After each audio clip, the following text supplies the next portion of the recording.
Le dernier quart d'heure de Smart Bourse, c'est le quart d'heure thématique. Le thème ce soir, c'est celui des marchés et des résultats d'ABC Arbitrage qui ont été publiés cette semaine, en cette fin mars. C'est son président qui est avec nous, Dominique Séolin, en plateau. Bonsoir Dominique. Bonsoir Grégoire. Merci beaucoup d'être là. Toujours intéressant de regarder les résultats de votre société. Je le rappelle, vous êtes spécialiste des stratégies quantitatives d'arbitrage sur l'ensemble des classes d'actifs que le marché peut proposer. Et donc, vos résultats sont intéressants parce qu'ils reflètent aussi l'activité des marchés au sens large, Dominique.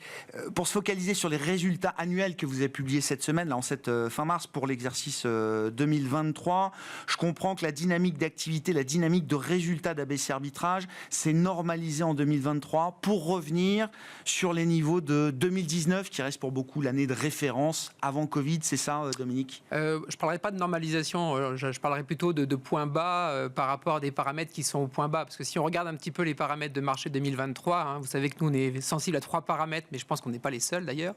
La volatilité, les opérations sur le capital des émetteurs, donc type M&A, fusion, acquisition, ou même des augmentations de capital. Et troisième paramètre, les volumes traités par les marchés. Sur ces 3 paramètres-là, ces 3 paramètres sont en dessous de leur moyenne historique depuis 10 ans. C'est-à-dire la moyenne historique depuis 10 ans, ces 3 paramètres sont sensiblement en dessous de cette moyenne. Et donc c'est clair que dans ces situations-là, je dirais qu'on a un peu de vent contraire, c'est clair que pour nous c'est moins facile de faire des résultats et on revient finalement à des exercices comparables en termes de paramètres et donc en termes de résultats. Mais c'est pas une année normale. Ça doit pas être une référence normale pour vous. On n'aimerait pas, pour être honnête, exactement, mais il y a des questions intéressantes autour de justement cette normalité ou cette nouvelle normalité. Mais nous produisons un return on equity, rentabilité sur fonds propres de près de 11%. Donc on est au-dessus de notre point bas des 10%, donc ça c'est bien. Et notre moyenne historique, nous, elle est au-dessus de 15%. Donc en ça, on est évidemment pas content, on a envie de faire mieux en tout cas. Mais par contre, on a tenu le contrat moral des 10%, et ça c'est déjà très bien dans la situation des marchés qu'on a rencontrés. Qu'est-ce que vous comprenez du régime de marché ? Alors, celui dans lequel on a évolué en 2023, puis celui dans lequel on évolue aujourd'hui et dans lequel on va évoluer dans les prochains mois. C'est-à-dire que le marché factorise l'idée qu'il n'y a plus de hausse de taux de la part des banques centrales, qu'il y aura sans doute quelques baisses de taux. Sur ces 3 grands paramètres qui sont votre matière première pour l'activité d'ABC Arbitrage, volatilité, M&A, volume, qu'est-ce que vous dites du régime de marché actuel ? Oui, je pense que déjà, factuellement, ce qu'on peut voir, c'est que les indices battent des records. C'est pas une surprise au sens, c'est déjà connu. Donc les indices battent des records. On est sur des plus 15% en 6 mois, des choses un peu impressionnantes. On est sur des volatilités encore sensiblement en dessous de leur moyenne historique. Sur les marchés actions. Sur les marchés actions, là je parle exactement, excusez-moi, vous avez raison, la précision est importante. Et on a une activité sur les fusions-acquisitions qui commence à redémarrer au mois de mars, mais c'est peut-être un petit peu tôt pour parler d'un redémarrage, mais il y a quand même des signaux positifs qui viennent un peu compenser ce qu'on appelle l'expectation gap, c'est-à-dire en fait l'année dernière les prix étaient très élevés, les taux très élevés, donc il faut que les investisseurs, les acheteurs et les vendeurs se réajustent. Donc pour l'instant en tout cas, il est clair que les marchés sont optimistes, il est clair qu'ils pensent que les banques centrales vont baisser les taux, mais plus que ça, je pense qu'ils ont la sensation que le risque n'existe plus ou que la prime de risque n'existe plus. Et à juste titre, si on considère que le passé récent est le meilleur prédicteur du futur proche, en février 2023, la Banque centrale américaine est intervenue immédiatement et pour des montants importants et en garantissant les gens qui avaient le dépôt des personnes. SVB, SVB, merci. On en parlait dans l'émission, on faisait le bilan du trimestre avec les invités précédents. Mais oui, on a tous oublié SVB. Non, les intervenants de marché n'ont pas oublié ce qui s'est passé et la manière dont la Fed a pu réagir à ce moment-là. Et donc, je vous rappelle en particulier, ils ont garanti les dépôts, mais surtout, ils ont autorisé les retraits sans pénalité. Et donc, ça, ce n'est pas un jeu capitaliste. Certains parlent d'économie administrée. Le terme est sûrement un petit peu fort, mais en tout cas, ils sont là. Et la taille des banques centrales est encore très significative. Ça veut dire qu'elles ont finalement autorisé des hausses de prix parce que finalement, elles-mêmes ont servi d'apport de liquidité de carburant à cette hausse de prix, en fait. Donc le put des banques centrales, la croyance, ou même plus que la croyance dans le put des banques centrales, est toujours solidement ancrée aujourd'hui dans les marchés. De la part des investisseurs, oui. Je le dis, je l'ai dit l'an dernier et je le répète, on a quand même un grand nombre d'éléments géopolitiques et économiques qui devraient amener de la volatilité, sauf si les banques centrales, à chaque fois qu'il y a un jeu capitaliste qui se met en place, que moi je trouve sain pour différentes raisons, y compris des raisons sociales, si un jour vous avez envie, on pourra en parler, mais en fait, tue ce jeu capitaliste. Exactement, votre expression est tout à fait correcte. À ce moment-là, évidemment, ces problèmes économiques que nous pouvons avoir, en particulier ce que j'appelle un peu de manière caricaturale le mur de la dette qui est devant nous, si on regarde les graphiques des dettes à rembourser et donc les probables refinancements à avoir, sachant que les taux vont peut-être baisser mais jamais revenir au taux précédent, il est clair que ces dettes vont poser un problème. Donc soit ça va créer des refinancements en equity, donc en actions, et donc ça c'est plutôt bon pour nous et on va y trouver aussi notre part à jouer, soit il y aura des problèmes de refinancement et donc des revalorisations ou des corrections de valorisation qui vont se mettre en place fin 2024 et début 2025. Mais allons-y quand même, parce que la question qu'on se pose, est-ce que la Fed joue avec le feu avec une croissance nominale qui est révisée à la hausse, qui va être plus forte pour encore plus longtemps? La Fed nous dit qu'il y aura quand même quelques baisses de taux assurantielles. Les marchés applaudissent des deux mains, des deux pieds, avec tout ce qu'ils peuvent. Mais quand on essaye de réfléchir un peu au-delà, vers quoi ou vers quel type de risque ça nous emmène, Dominique? C'est vrai que s'il faut réfléchir au risque. Oui, moi, en tout cas, c'est ce que j'aime faire. C'est le métier, bien sûr. C'est gentil de m'amener sur ce terrain-là. Alors, évidemment, si vous voulez, que personne, aucun d'entre nous, en tant que citoyen, n'ait envie d'une crise financière ou économique, c'est une évidence. Donc évidemment, tant qu'il y a de la musique et qu'on peut danser, dansons. Mais quand même, ça pose des questions, vous avez tout à fait raison, sur la crédibilité à terme, sur les monnaies souveraines et sur la capacité finalement à continuer à avoir cette crédibilité sur l'ensemble des citoyens du monde occidental, j'allais dire des démocraties en tout cas. On sait que les déficits américains sont très significativement constant. Ouais.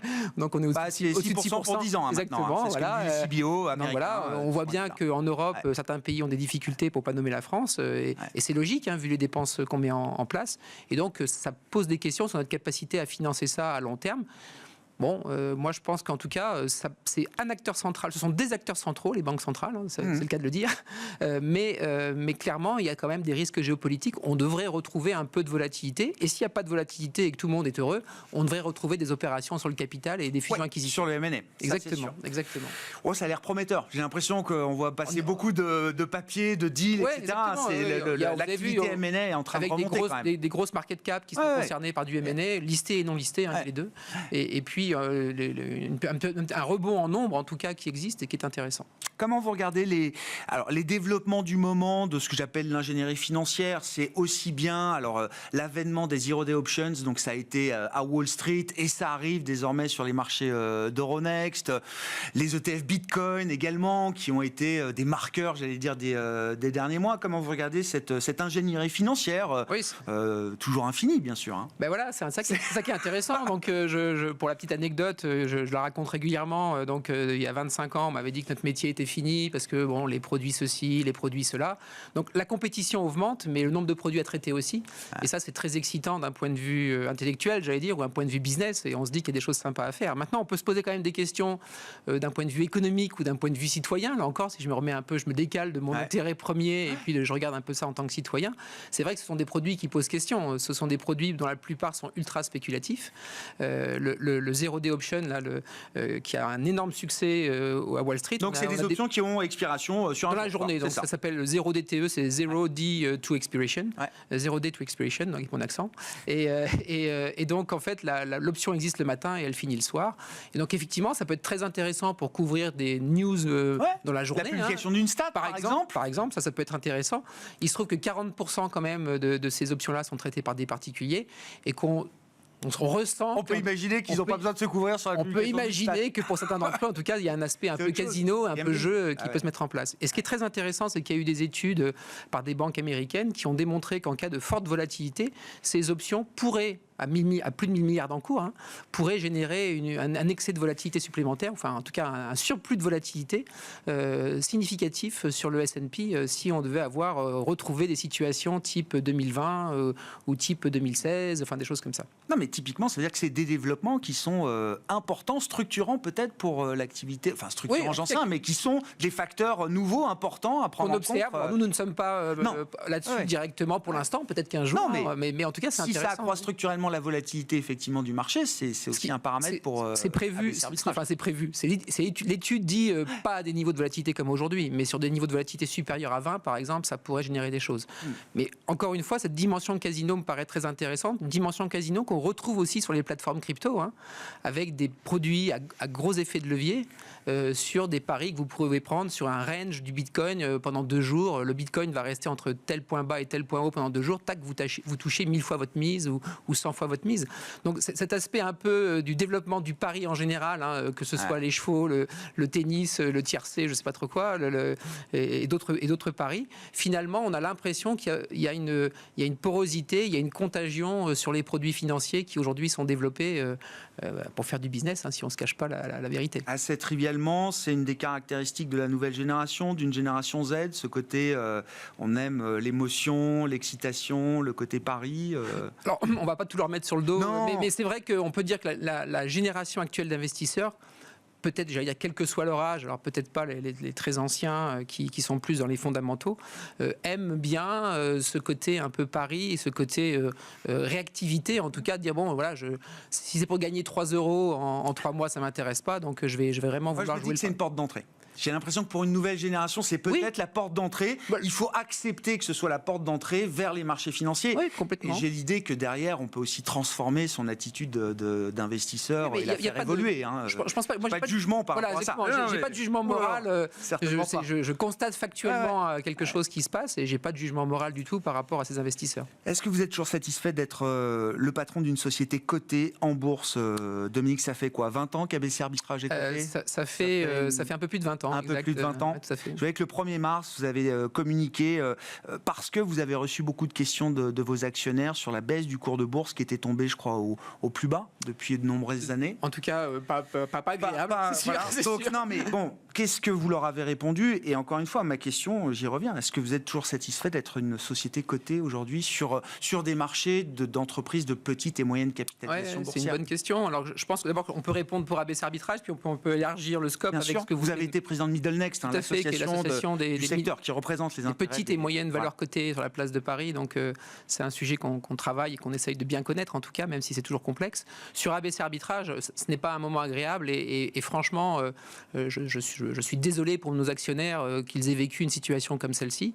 C'est une situation qui vient, et on l'a compris un peu ex post, mais parce que c'est un mécanisme un peu compliqué, qui vient de la sortie de l'indice MSCI des mid-small d'ABC Arbitrage, qui avait déjà subi qui a généré un flux vendeur derrière. Qui a généré un flux vendeur par les ETF de réplication de ces indices. Mais bien sûr. Et ces ETF détiennent finalement des quantités trop importantes au regard de la liquidité des mid-small en ce moment. Et donc c'est un sujet intéressant. Je pense qu'on va. Il y a des effets multiplicateurs en plus. Tout à fait. Alors en l'occurrence là, les ETF de réplication du MSCI mid-small détenaient un peu plus d'1 million de titres ABC Arbitrage, alors que la liquidité des titres ABC Arbitrage se situe plutôt autour de 50 000 titres par jour, un peu plus. Bien sûr. Donc évidemment, vous voyez le gap à combler en 30 jours. C'est des effets de prix importants. Voilà, exactement. Donc évidemment, si on avait produit un résultat 10 fois supérieur à celui qu'on vient de produire, je pense qu'on aurait eu un effet de compensation positif. C'était pas le cas. Et donc l'objectif de la communication du 1er mars, c'était pas de juger ce que faisait l'ETF, c'était pas de dire si le cours de bourse était au bon prix, mais de rappeler factuellement notre activité, les éléments de cette activité et les éléments de risque de notre métier, que les actionnaires puissent juger en âme et conscience de leur envie de rentrer ou de sortir en fonction du prix qui peut être aussi une bonne opportunité, puisqu'on distribue un dividende significatif, ce qui fait qu'au cours actuel, on doit être sur un rendement de près de 8%. Donc ça peut être aussi une bonne opportunité. Est-ce que vous êtes toujours satisfait d'être... Alors voilà, on vient au sujet suivant. Donc moi, j'allais dire oui, parce qu'on ne peut pas s'arrêter à un épiphénomène qui est un phénomène dans lequel on a pris un peu d'énergie, si je suis honnête, c'est sûr. Mais bon, quand même, on a plus de 20 ans de cotation avec des belles histoires et des actionnaires fidèles qui sont là depuis plus de 20 ans et qui ont des prix de revient négatifs. Donc c'est quand même pas non plus rien, donc c'est plutôt bien. Néanmoins, c'est vrai qu'on peut, si on élargit un peu le scope, on peut quand même regarder l'environnement mid-small coté, qui est un environnement problématique aujourd'hui. L'écosystème, si on ne se cache pas les yeux, est en souffrance. Il y a de très belles histoires dans les boîtes cotées. J'ai la chance de côtoyer le patron d'Interparfum, le patron de Wavestone, de Thermador. Il y a de très très belles histoires et j'espère qu'ABC Arbitrage sera classé dans ces très belles histoires. Mais quelque part, il y a un problème. Ce problème, il vient de quoi? Un manque d'introduction en bourse sympathique, des sorties importante en nombre. Une attrition de la cote. Et donc une attrition de la cote et une attrition de la liquidité, c'est-à-dire de moins en moins de ce qu'on appelle du buy side, donc des gens qui achètent des mid-small. Et donc il est plus que temps de se réunir autour d'une table et de trouver des solutions pour rendre ce marché plus attractif. En gros, le CAC, depuis le début de l'année, je crois, a fait plus 15 et les mid-small ont fait plus 4. Oui, plus 4. En tout cas, beaucoup moins en tout cas. Donc c'est sûr que c'est un sujet très intéressant. On entend parler de plus en plus à nouveau marché de capitaux, relancer la structure des marchés cotés en Europe et en France. Merci beaucoup Dominique. Dominique Séolin qui était avec nous, président d'ABC Arbitrage, invité de ce dernier quart d'heure de Smart Bourse ce soir.